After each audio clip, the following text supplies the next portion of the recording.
You have achieved partial avatarhood in the virtue of compassion. Only the candle of love can illuminate the darkness in the great Stygian abyss. There we go.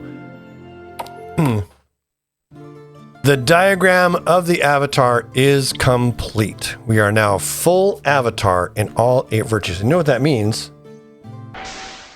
That means we have to fight some orcs. That means what would have been a 20 or 25 minute episode has just become a little bit longer. Because we have a couple places we need to stop off at. We have 3 places to stop off at. One's pretty close by. 2 of them are close by. I think the Empress Abbey has something. You can hear the excitement in my voice. Like, we're in the last act where we delve into dungeons, collect stones, solve some riddles, perhaps. Give me this. This is mine now. Spells. Blink. Okay. So, we need to go to that place on the serpent's spine. Now, normally, depending on how you do it, in the computer game, I do remember Blink was a method one could use to shortcut this part of the game a little bit. In fact, it's what I did. I'm like, hey, how far is that? Can I blink there? And I did, and it worked, and I was amazed. Spells.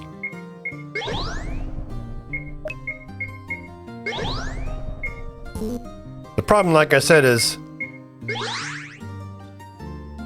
finding the right distance. Okay.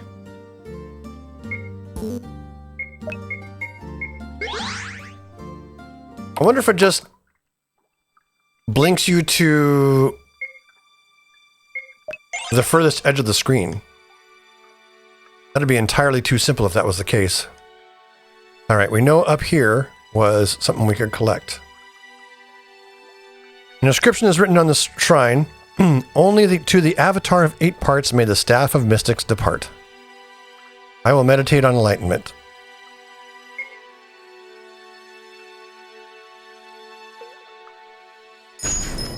While meditating, you hear a sound. The tomb has moved out of the way, revealing in an ancient box beneath where the altar of the mystics rested, you find the mystic staff. Now, I can't equip the mystic staff.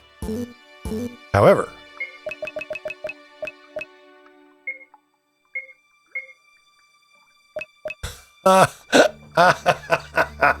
wow. Well, welcome aboard, Katrina. It's nice to have you in the party. So, magic weapon. Magic weapon.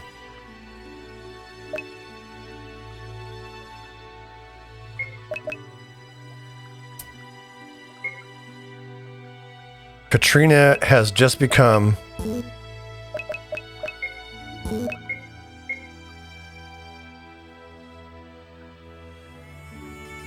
a crazy good offense person.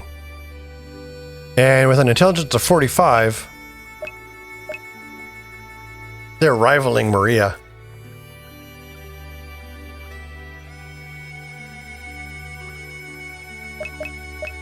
But they only have an intelligence of 45 because of the staff. Maria's native intelligence is 45. And Katrina's intelligence isn't going to advance much, so when Maria gets to level 8, she still will be the stronger of the 2 wizards. However, having an offense of 45 is pretty great, so yeah, we're going to roll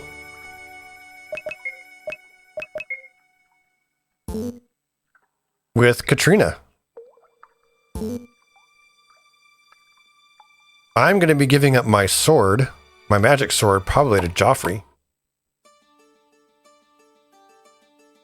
I'm curious. If I Blink down. Yeah, it looks like it just goes to the end of the screen. Okay. Let's check my journal. My other quests. Mystic armor lies in the oak grove of the Empeth Abbey, which is fairly close by. In fact, I could moongate there. It can only be claimed by an 8 parts avatar. Mystic sword lies in the training hall of the Serpent's Cove. Okay. So we're somewhat close.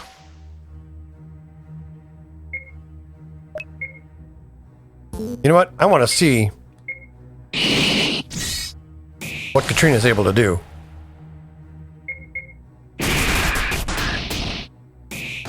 Yeah, that's gross.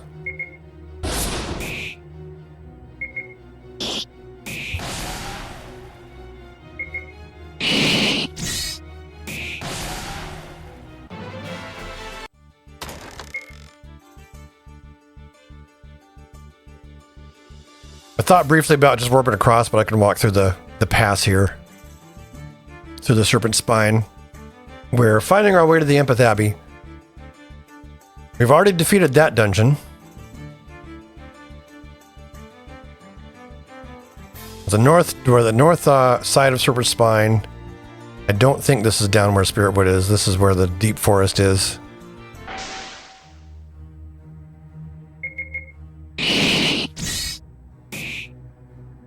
Shimino, do some work. Katrina, this is too funny. Wow. You actually didn't kill him. That was Jesus, Jeffrey. What was that?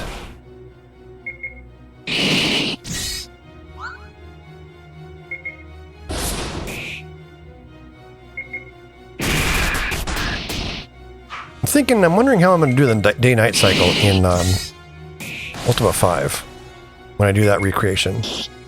And how do light sources help with that?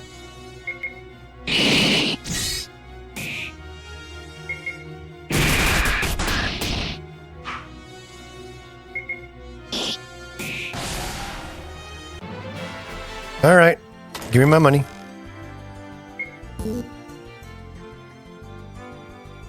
Heading west through the deep forest, trying to find the shoreline where the Lyceum is likely to be.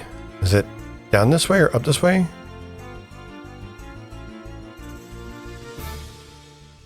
Here we go. Enter the Lyceum.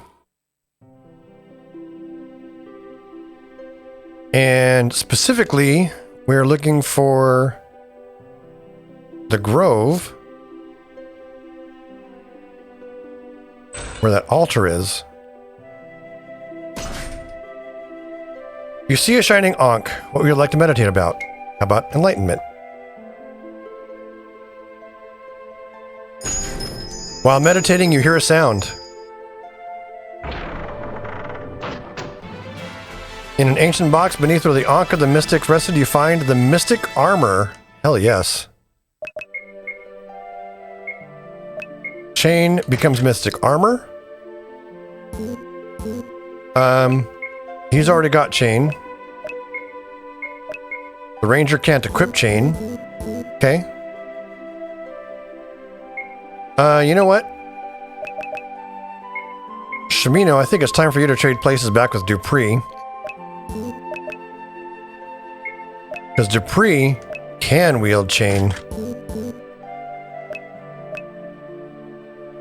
And has a magic weapon. Yeah. So now we've got a full party of people with magic weapons. And we only have one more spot to go, which is Serpent's Hold. That means going back to Moonglow and getting a ship.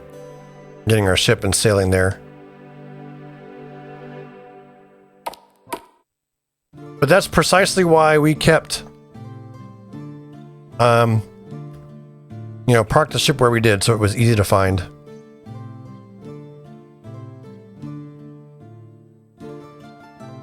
Any moment now, to Moonglow we go. There we go. Spells. Katrina is now able to cast Gate. Oh, that's... I see. I see what the benefit of Maria is as a spellcaster. Maria's mana pool is just crazy good. Hello? Oh. Really? It was the double new moon gate. There's another bug.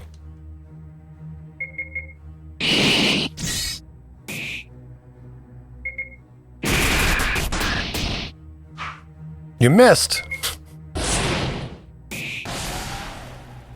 Yeah, the double new moon gate doesn't actually transport you anywhere. In programming, I tried to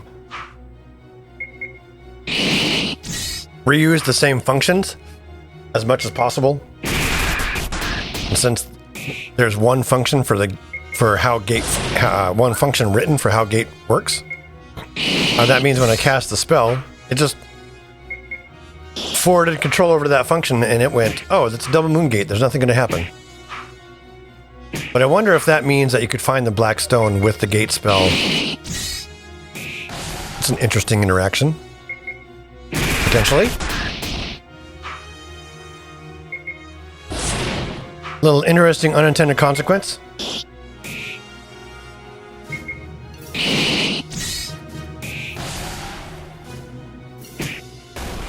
There was a bug in the Commodore 64 version of one of the dungeons that made it so unless you had a magical spell of up or down, it could not be completed because of where it placed you in the map when you transitioned into a particular room.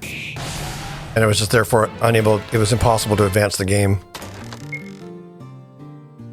Okay, that's problematic. Shouldn't be able to drop a ship there. We're running into bugs. When the script checks, I bet you that's a region error. The script checks to see if the ship is near a particular region. And it looks like I have that region mismarked.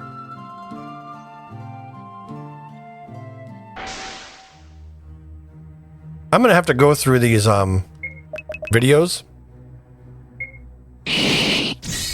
look at all the bugs, and give the game a patch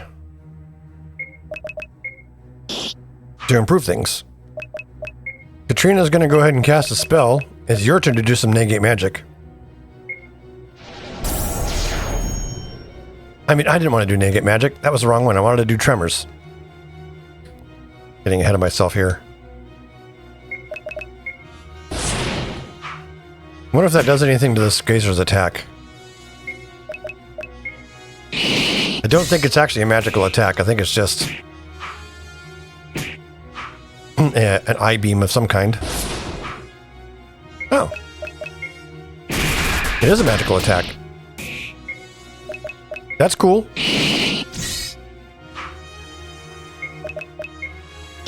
That geyser can't be long for the world. All we need to do is hit the thing. Yikes. 3 misses in a row. Of course, the enemies are suffering from the same bad luck. That's JavaScript's randomization engine for you.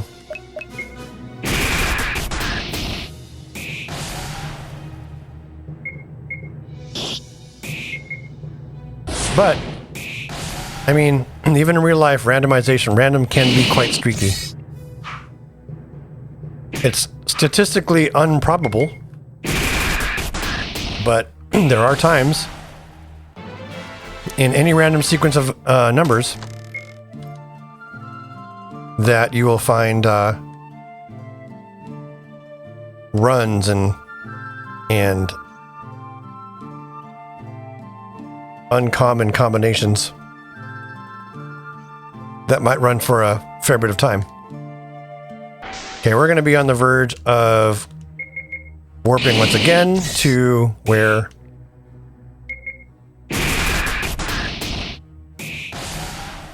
our ship is. This episode's running a bit long. But we are in the end game episodes. So a lot of action, a lot of drama. A lot of dungeons. We have essentially 7 more dungeons to crawl.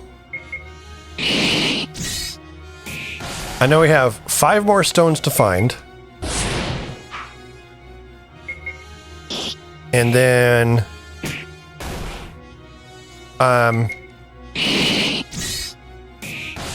we've got to go down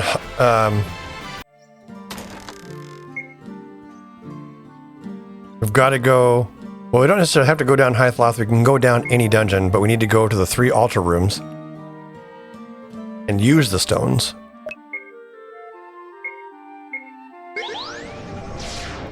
There we go. Oh, the ship got moved. Dang it.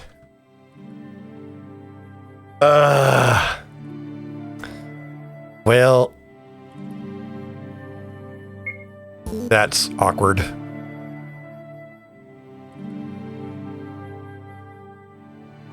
I'm gonna gate to Minnock, I think. No, I'll gate to Trinsic. Trinsic is the closest to the Serpent's Hold. We'll find a pirate ship there and sail south.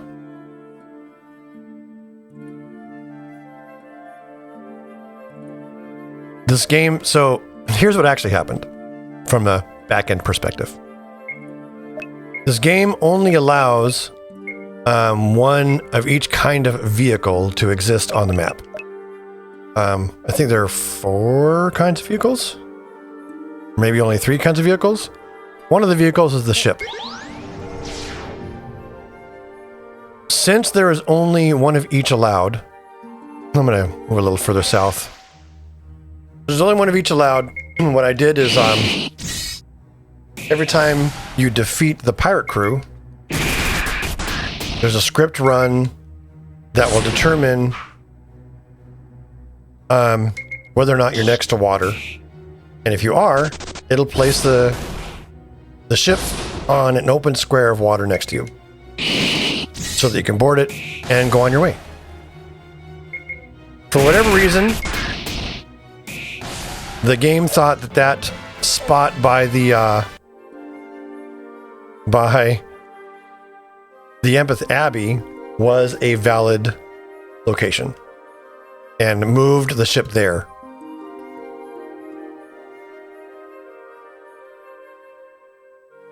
Which means it wasn't where I left it.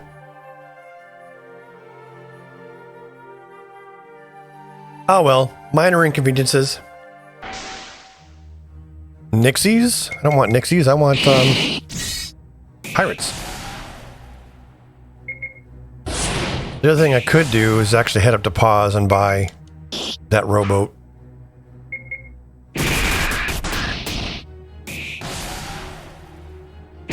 Which is tempting because its usefulness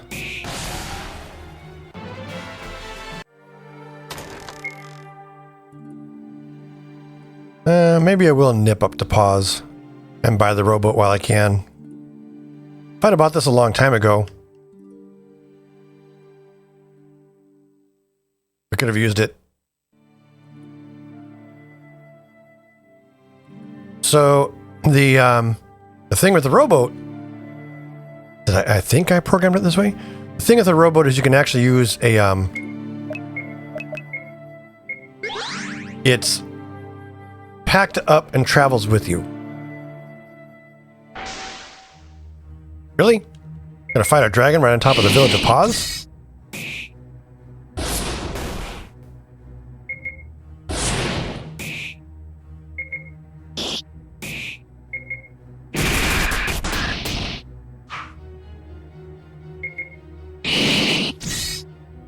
One nice thing about dragons is they're pretty good gold, but I don't think we're going to get it because the chest is going to be on top of where the transition to Pause is. Yeah. Okay. We're going to buy a skiff. While we're here, we'll buy some more food. Because actually, yeah, our rations have gotten a little low again. I mean, we could nip over to Scarabray really quick. Yeah, let's get a skiff. For only 600 gold, you can have the best. Here's your skiff whistle. Use it on the shoreline to summon your skiff. If you stay close to shore, you might be able to claim a pirate ship. So now we have a skiff whistle. What's your price on food rations? Yikes. Forget it. I'll go to Scare Bray. I'll cast a gate spell and get over there. Speaking of which, how are we doing on things like Mandrake? We got plenty. So we can walk down along the shore. Just blink over that swamp, not have to worry about that. Walk down along the shore. We can use the skiff to row over to the island that we're trying to get to. I'm pretty sure. To get the last of the thing we're looking for.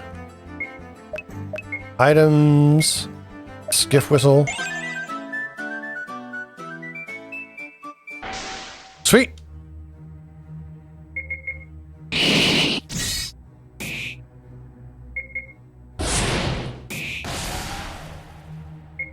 Skiff whistle summoning our skiff is pretty great.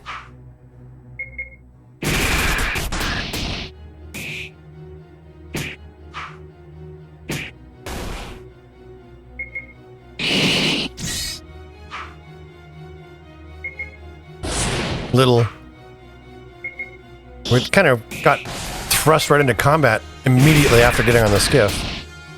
But there was a little musical cue that I programmed in.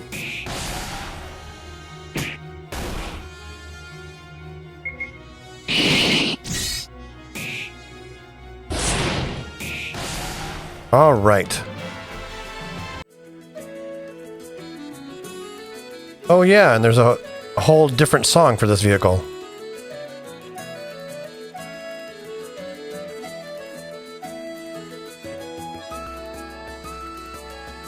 So the whole time we probably could have used a skiff to do a lot of our near shore exploration.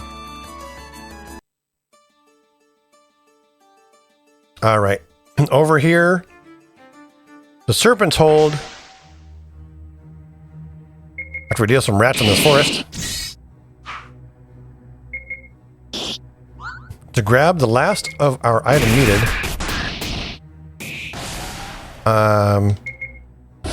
To really be dungeon crawl ready. I wonder what this game could have been a little bit different if I had immediately upon reaching level 4 and having my 4 party mates and followed Lord British's advice like, hey, get yourself into dungeons. I would have gotten some more money right away. Oh, here we go.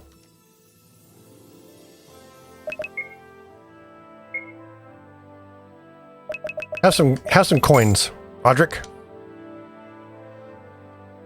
Okay, we need to go find the training room. Because this is where you see a shining Ankh with an inscription at its base. The training hall, Ankh of the Mystics. What would you like to meditate about? Enlightenment.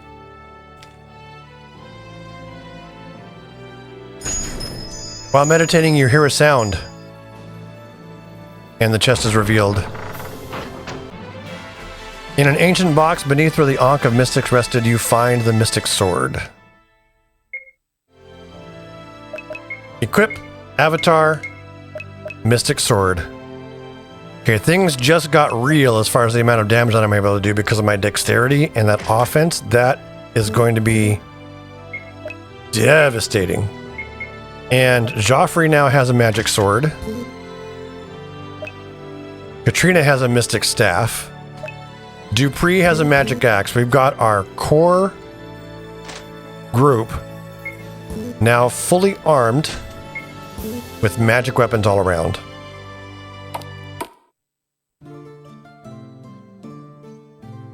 The only thing that remains is earning enough cash to get everyone magic weapons, or magic armor, I should say.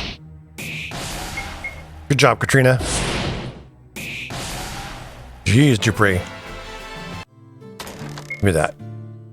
I want to slip over to Scarabray to reinvigorate our food supplies.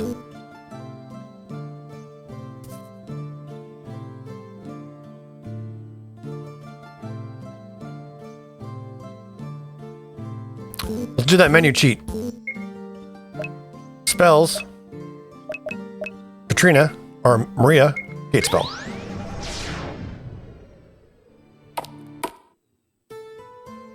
Okay.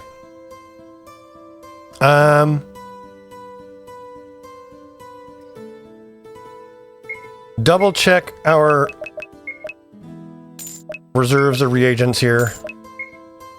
Make sure we're all topped off. I don't really care about the price at this point. I just want them all. And we can go buy some food.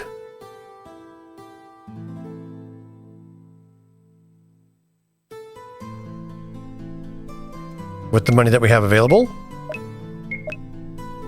6 rations and 47 food. Leaving us with 0 cash on hand. But we are now ready for the next dungeon, which we will take care of in the next episode of Let's Play Ultima IV. The fan recreation by yours truly. Until then, I'm SimGamer.